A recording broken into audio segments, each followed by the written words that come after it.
সংখ্যালঘু নির্যাতনের অভিযোগ। বাংলাদেশে দুই হিন্দু যুবককে পিটিয়ে খুনের ঘটনায় কড়া ভাষায় নিন্দা জানিয়েছে ভারত। এসবের মাঝেই ঢাকঢোল শঙ্খ নিয়ে কলকাতায় বাংলাদেশ উপদূতাবাসে পৌঁছে গেলেন সাধুরা। নেতৃত্বে বিরোধী দলনেতা শুভেন্দু অধিকারী।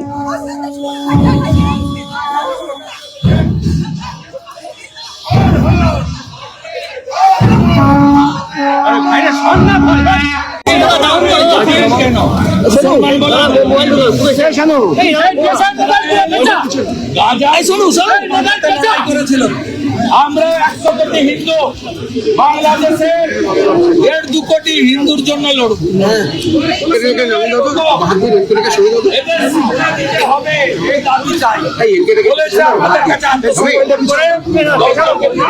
ওপারে সংখ্যালঘু নিধন, এপারে আবেগের বহিঃপ্রকাশ।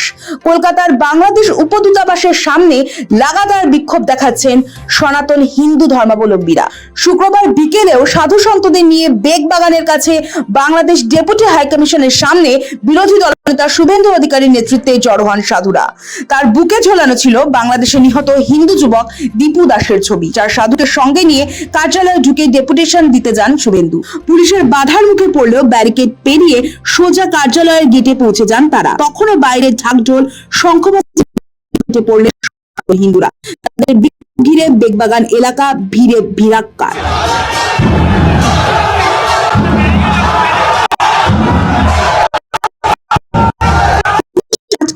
বিশেষ অনুমতিতে 4 সাধুকে সঙ্গে নিয়ে শুভেন্দু ভিতরে যান। সেখানে ডেপুটেশন দেওয়ার পর বেরিয়ে শুভেন্দু সাংবাদিকদের মুখোমুখি হয়ে প্রশ্ন তোলেন, বাংলাদেশের সংখ্যালঘু নির্যাতন বন্ধ হবে কবে?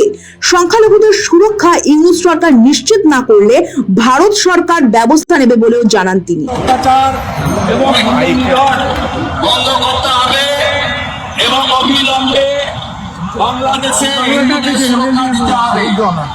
আমরা ওদের কাছ থেকে জেনেছি 10 জন গ্রেফতার হয়েছে। এমনকি রাজ্য প্রশাসনের বিরুদ্ধে এই প্রতিবাদে বাধা দেওয়ার অভিযোগে সরব হন বিরোধী দলনেতা। রাস্তা ঘুরে প্রাচীর বানিয়েছে। গঙ্গাসাগরের পরে সব সাধুকে বাবুঘাট থেকে এখানে নিয়েছে বসাবো। কত পুলিশ আছে, ভালো মমতা সেই হিসাব।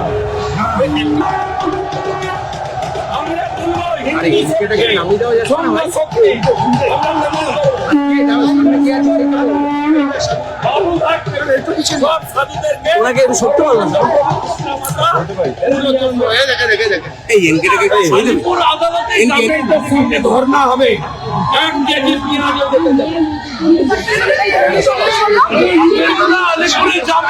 যদিও সম্পূর্ণটাই ভারত বাংলাদেশ দুই দেশের মধ্যে আলোচনার ব্যাপার। এখানে রাজ্য সরকারের কোনো ভূমিকা নেই, কেন্দ্রের পাশেই রয়েছে রাজ্য। ফলে রাজ্য বিজেপি বাংলাদেশের সংখ্যালঘুদের ওপর আক্রমণের বিষয়টিকে রাজনৈতিক স্বার্থ চরিতার্থ করতে ব্যবহার করছে সরব তৃণমূল। শুভেন্দু অধিকারী বিরোধী দলনেতা, তিনি কলকাতায় বাংলাদেশ ডেপুটি হাইকমিশনের সামনে বা অন্য কোথাও এখানে বসে বলছেন বাংলাদেশের বিরুদ্ধে এই করতে হবে, ওই করতে হবে, সেই করতে হবে। আরে করবেটা কে? এ তো সেই গল্পের মতো, লাও তো বটে কিন্তু আনে কে? আনার দায়িত্ব তো কেন্দ্রীয় সরকারের। আরে কেন্দ্রীয় সরকার, তাদেরকে বলুন শুভেন্দু বাবু। আমরা তো পশ্চিমবঙ্গ একটা সরকার, আমরা এখানে যারা রয়েছি রাজনীতি করি, আমাদের যে সরকার রয়েছেন, আমাদের তো এখতিয়ার নেই।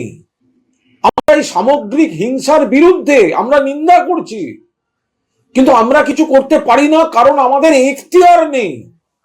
শুভেন্দু অধিকারী বলছেন সার্জিক্যাল স্ট্রাইক করতে হবে। কে করবে? পশ্চিমবঙ্গ। সার্জিক্যাল স্ট্রাইক যদি করতে হয় তো দিল্লিকে করতে হবে। করবে কি করবে না, ডিসিশনটা তো দিল্লি, তার সঙ্গে পশ্চিমবঙ্গের কোনো সম্পর্ক নেই। আমরা খারাপ বলছি, কিন্তু আমাদের কিছু করার নেই। করতে হবে আপনার দলকে, বিজেপিকে, নরেন্দ্র মোদীর সরকারকে।